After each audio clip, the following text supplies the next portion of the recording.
Soldier told me this story. During a battle, he was with 4 men in a trench. And it seems as if this particular shell that hit killed the 4 men. He alone was saved. He said he heard a voice saying to him, "Get out of this trench." And he crawled on his stomach across the mud to another shell hole, and as he did, the shell exploded in the one that he left. In the second hole, the second time, he heard the voice, and he left that, and the shell exploded there, and that continued 5 times. The Jew afterwards told me, for the first time in my life, I began to feel the protection of God through an angel. He said, I'd read about angels in the New Testament, but had never thought of them. And then flying. Some people are afraid to fly. You know, I think that's a terrible insult against God to be afraid to fly. Because people are practically saying to the good Lord, as long as I'm here on this earth, you can't touch me. I'm safe.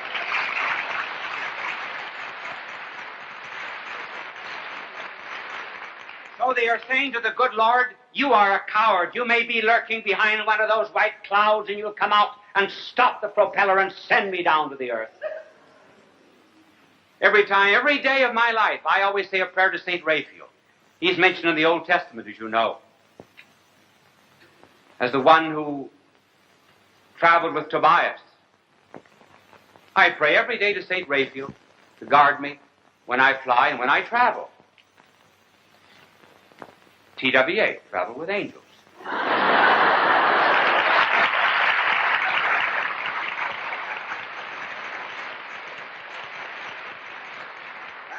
That commercial ought to get me a free trip to Newark sometime.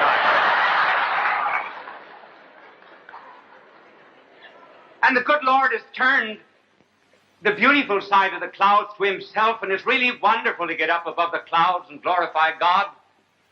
We might do it here on earth. And therefore, may I say to you, the reason we do not think of angels is because we do not think of God. Just as soon as we begin to think of God, or rather cease thinking of ourselves as tiny little gods, then we'll begin to believe in spirits that are wiser than ourselves can instruct and guard us. There may be a public library around the corner from you, but you do not use it, and therefore are not wise. There may be uranium in your backyard, but you do not use a Geiger counter, and you are not wealthy. There may be a Bible on your shelf, but you're not reading it, and therefore lacking spiritual inspiration. And there are angels near you to guide you and protect you, did you but invoke them. It is not later than we think. It is a bigger world than we think.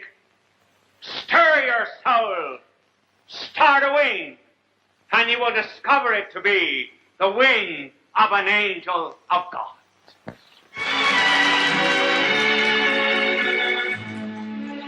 The oceans that touch America have many stories. One is the crossing of the Pilgrims from England to America in a small sailing ship called the Mayflower. These people sought a place where they could worship as they wished. They settled at Plymouth in Massachusetts. Winter had just set in. Their lives became filled with hardships. Half their company died. The others worked through the loneliness of winter until the warm sun of the New England springtime gave them new strength. They prayed, and their loneliness melted with the winter snows.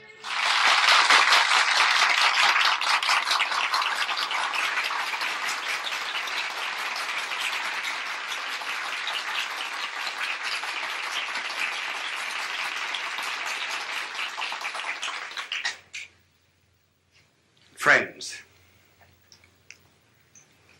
in a certain city, a politician was running for office, and he advertised for volunteer workers. There were so many young women appeared for the job as volunteers that there was a near riot. Were they interested in politics? No, the first question they asked was, how many men have appeared? They were part of the lonely young women of this great city. And then I know of an old woman who stays up every night until 12 o'clock to hear the announcer say, "We are now signing off. Good night, and have a good sleep."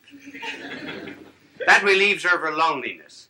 There was really and truly, a woman wrote to me and told me that my program was the only one to which her cat ever listened. So our subject tonight has to do, to some extent, with loneliness. So what's the cause of this loneliness? What are we looking for? Well, we say we're looking for God, yes. But then I know what you will answer. What does God know about loneliness? Now that's a good question. That's a good question. What does he know about loneliness? Does he know anything about the loneliness, for example, of a babe in Afghanistan who has no better home than just straw? Does God know anything about the loneliness of a mother who has to gather up a child in order to escape a dictator and fly halfway across Africa?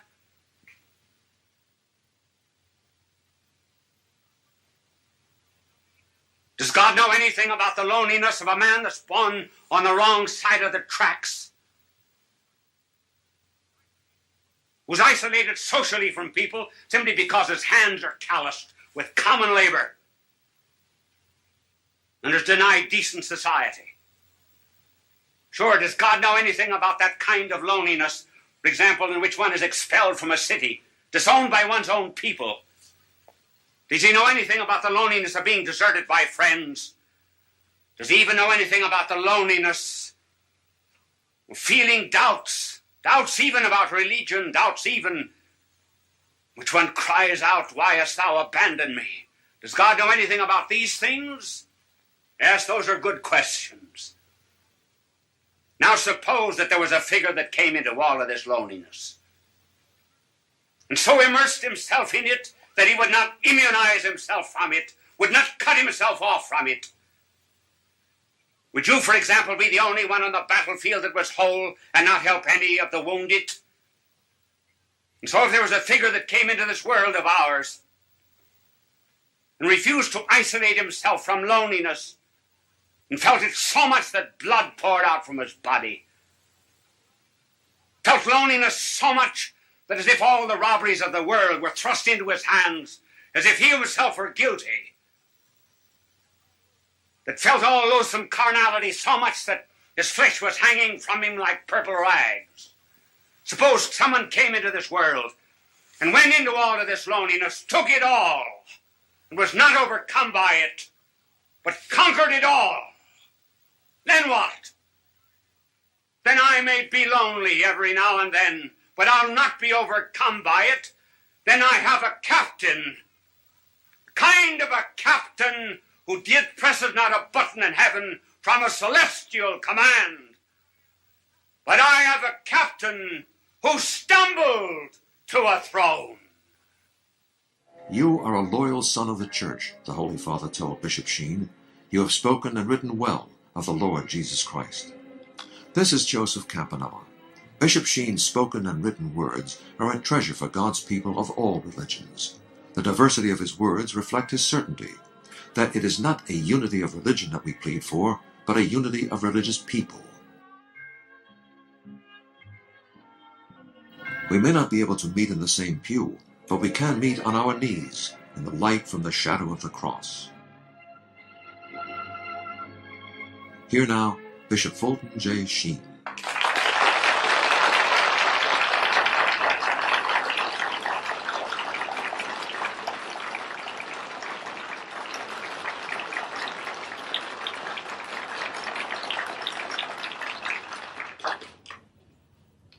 Friends, you heard the subject, our two wars. But before I get into that subject, let me tell you about another war. A little boy went to religion class, and when he came home, his mother said to him, "What did you learn today at Sunday school?"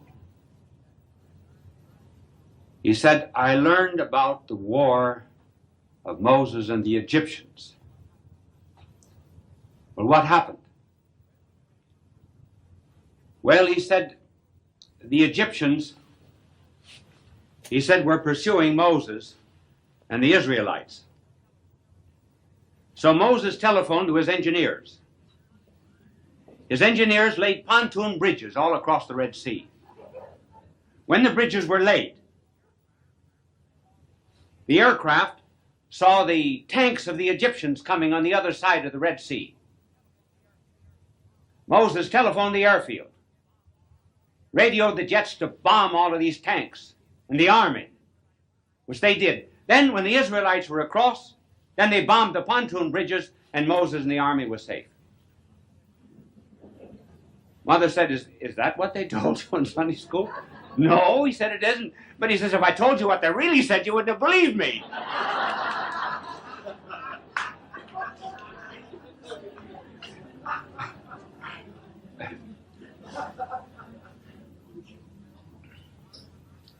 Well, our country is something that's very dear to your heart and to mine. I wonder if it's dear enough. You know, the Greeks had the virtue of pietas, which was love of country. And love of country was one of three forms of love. One was love of God, and the other was love of neighbor, and the other was love of country. Have you ever noticed that all three pass out together? And there's no longer respect for parents, and no longer a sense of divine relationship to a Heavenly Father. There's no more patriotism. And because the country means so much to us, as Lincoln said, we've been blessed as no other country in the history of the world has ever been blessed. It makes one feel rather tragic that we are in two wars. Two wars.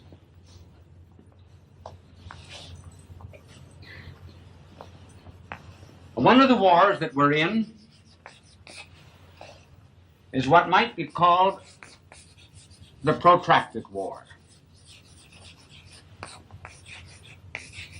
The other war we are in is the insurgent war. The protracted war is one that we fight outside our country. The insurgent war is the one that is fought inside.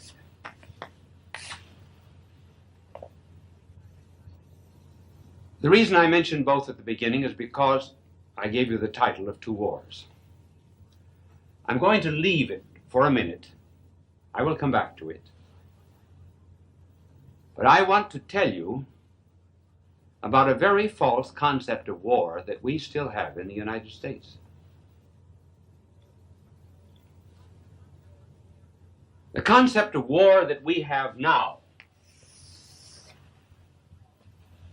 is what might be called the theory of the intermittent war. This is a 19th century inheritance.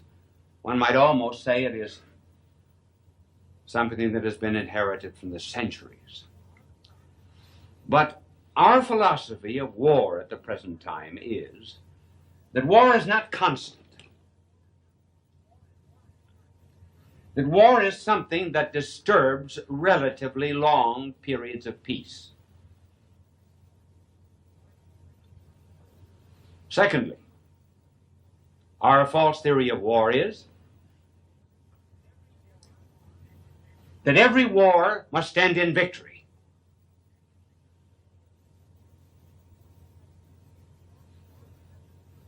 Because we have the theory of intermittent war, if you pick up an American history, you will find, for example, our history in terms of a war, say Civil War, World War I, with the dates after it, say World War I, 1914, 1918, and so forth, World War II, and any other war that we happen to be in. You see, it's intermittent. It is not a continuous thing. Now, I wish to suggest to you, for a better understanding of our country, that this theory of an intermittent war can cause us a great deal of trouble. We must understand what is new in the world. And what is new is something that was introduced in 1917 by the Communist Revolution. The Communist Revolution introduced into the world the notion, did you ever figure out how my angel always, I never tell my angel when to clean a blackboard. Ever notice that? He always knows when to clean it, and if I don't want it cleaned, see, he doesn't clean it. Now sometimes I'll walk away, and he doesn't clean the blackboard. Not because I walk away. Funny, isn't it? When the Constitution grants rights and liberties to the citizens, it must never be assumed that the people have no other rights than those granted to them by the Constitution. In other words, simply because we have certain rights, we must never think that we have them because they're in the Constitution. No, we have them because they're divinely given. Winter brings a holiday we call President's Day, in which we honor George Washington and Abraham Lincoln and all the other presidents who have lived in this historic White House in Washington, D.C., our place of national pride and great beauty, especially after winter, when the cherry blossoms bloom. The world is painted with pink day and night, and in the dawn's early light, our star-spangled banner, Old Glory's red, white, and blue, still waves over a land where we say, in God we trust.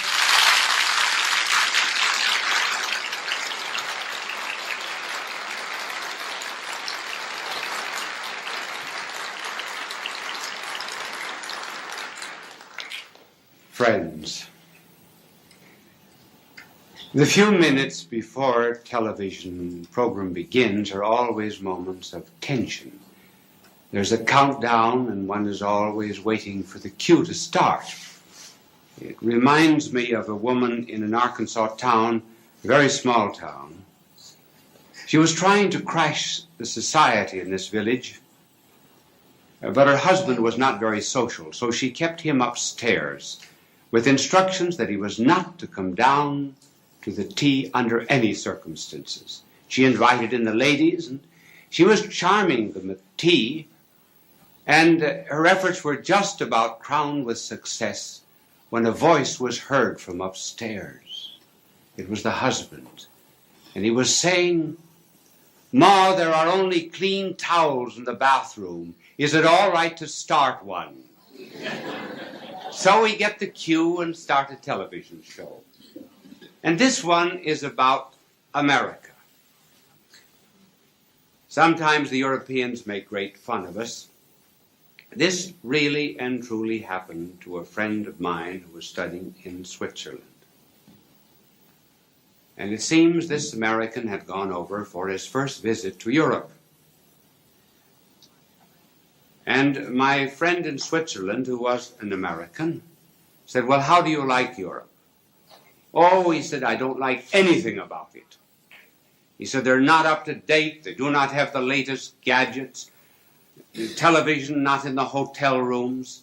And then he said, "Buildings are old." He said, "There are churches here that are over 1,000 years old." And then dirty. "I don't find anything beautiful here." My American friend said, "Well, don't you think Switzerland is beautiful?" He said, "Take away the scenery, and what have you got left?"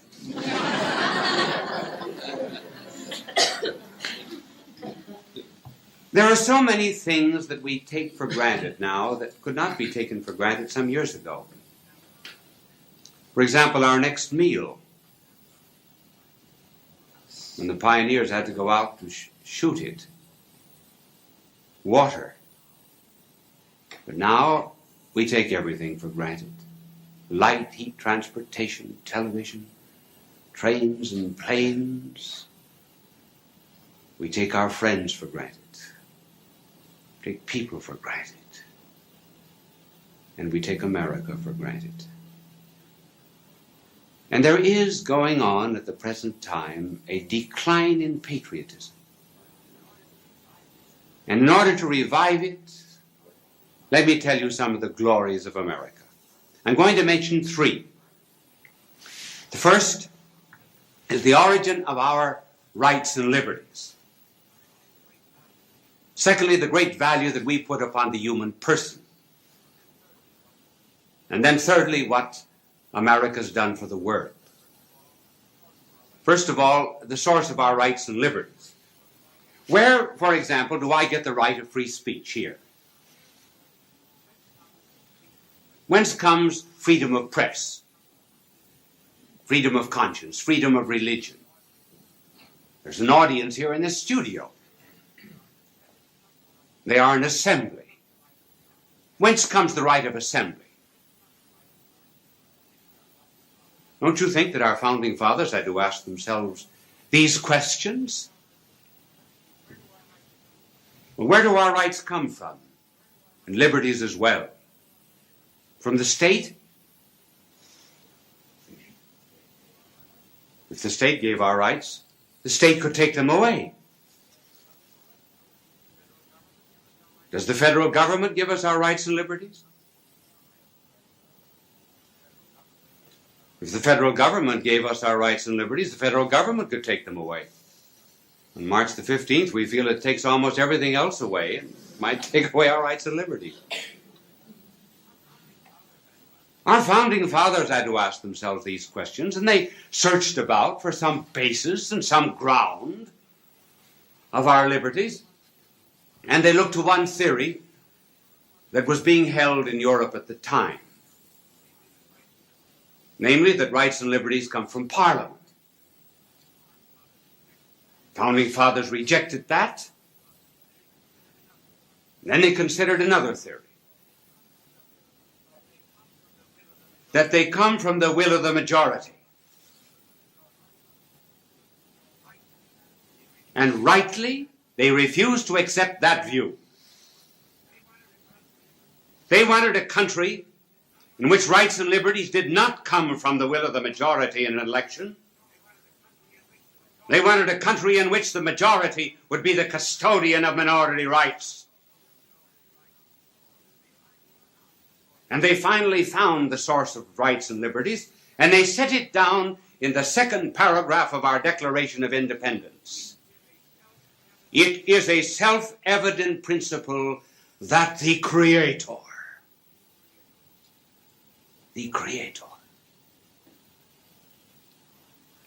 has endowed man with certain unalienable rights, among which are the right to life, liberty, and the pursuit of happiness. In other words, our rights come from God.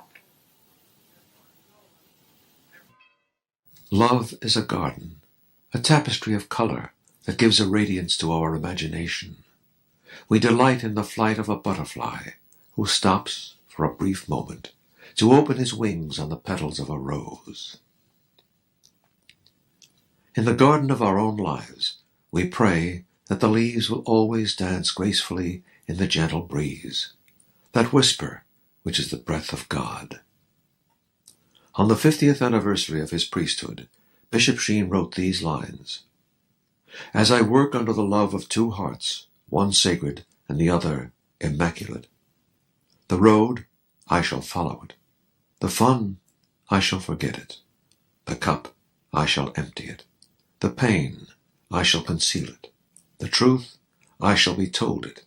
The end, I shall endure it." Now Bishop Sheen and Love is a Garden. Friends, you heard the title, Love is a Garden. So this telecast has something to do about love. It will touch maybe on the fine points of love, particularly married love. And it reminds one of extremes.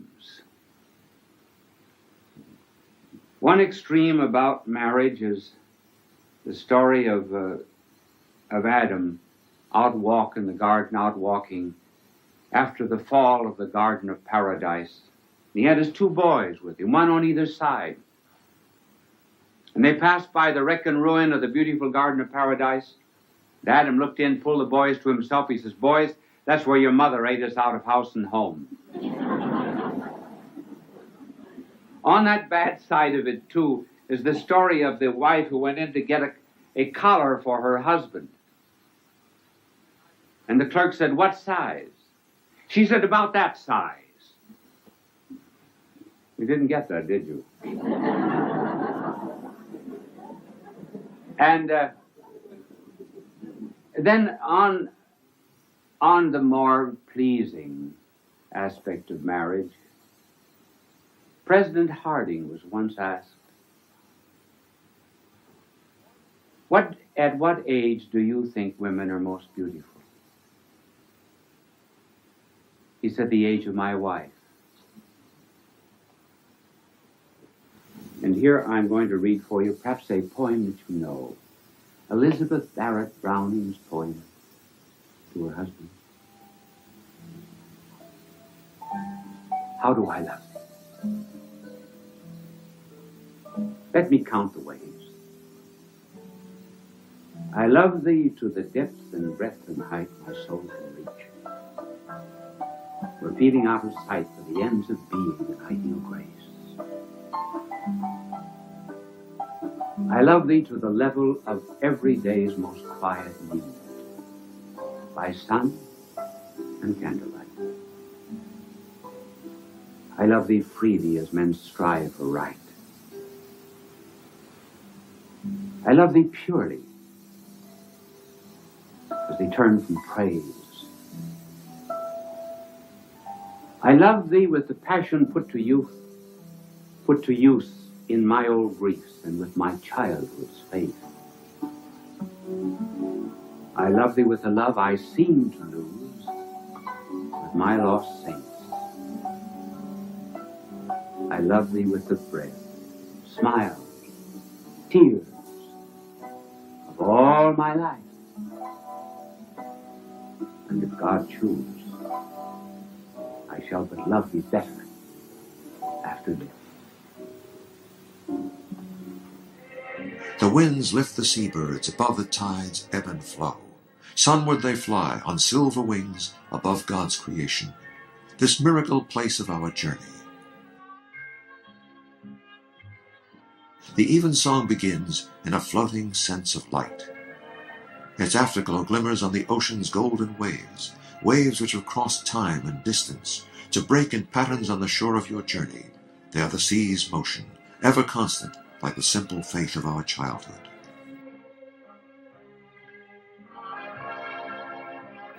Let the little children come unto me. In this moment of life, there is a struggle in the human heart that only the soul and God know about. But we can soar on wings of light, above the silence, into the sun-split clouds, alone in prayer with God. Today, Bishop Sheen tells us how to keep people tuned in with empathy, along with being interested in them as people.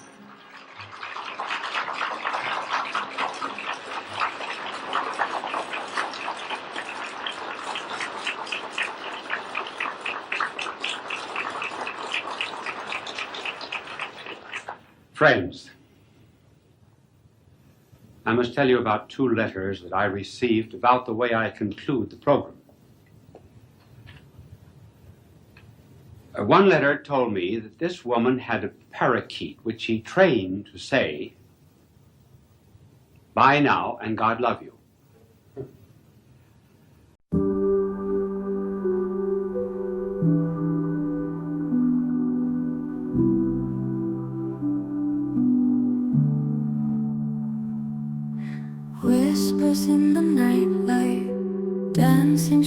always feels so right.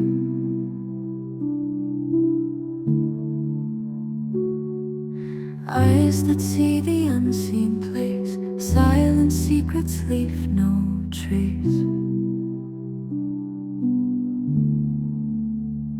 Mystery cloaked in gentle light, veil of wonder, pure and bright. Steps unseen on sacred ground, whispers here without a sound. Enter the sacred world we knew. No danger, only truths that grew. Hold your breath, now watch it flow.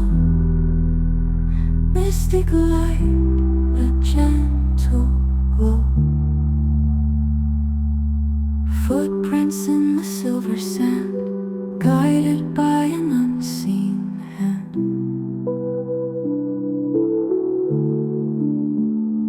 Waves of magic through the air. Watch the scenes unfold, beware. Club of dreams in silver haze,